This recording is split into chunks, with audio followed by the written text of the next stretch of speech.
चलित जून मास 18 तारिख में शिव विवाह एवं जून 19 तारिख में शीतल षष्ठी पालन एथिपाई चलचंचल हो पड़ी शैवपीठ मंदिर परिचालना कमिटी तरफ बैठक कराई बहु आडंबर शिव विवाह पालन करने प्रस्तुति गणियारे थिबा शिव मंदिर में चलित वर्ष शिव विवाह प्रस्तुति पर्व आज आरंभ हो जाइछि।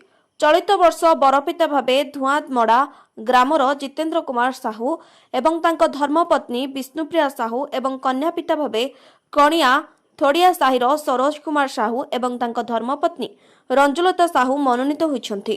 उभय पक्ष आज गणिया शिव मंदिर में उपस्थित रही गुआ निमंत्रण कार्य समापन करथिले।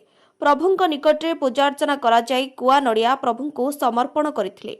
आजिठारु उभय पक्ष निष्ठार सहित रहिबे एवं आसंता 18 तारिख में विवाह कार्य समापन हेबो बोली स्थिर करा जायछि। गणियारे शिव विवाह बहु आडंबर रे पालन करा जायतबा बेले चलित वर्ष मध्य धूमधाम रे पालन करा जिवो बोली परपिता कन्यापिता तथा कमिटी तरफ जना पड़िछि। आजिर এই कार्यक्रम रे मंदिर परिचालना कमिटीर प्रशांत कुमार षडंगी, प्रभात कुमार दास, सरोज कुमार दास, पुरोहित विशेश्वर मिश्र, मंदिर पूजक विजय कुमार पंडा प्रमुख उपस्थित थिले। ब्यूरो रिपोर्ट मणिभद्रा खबर।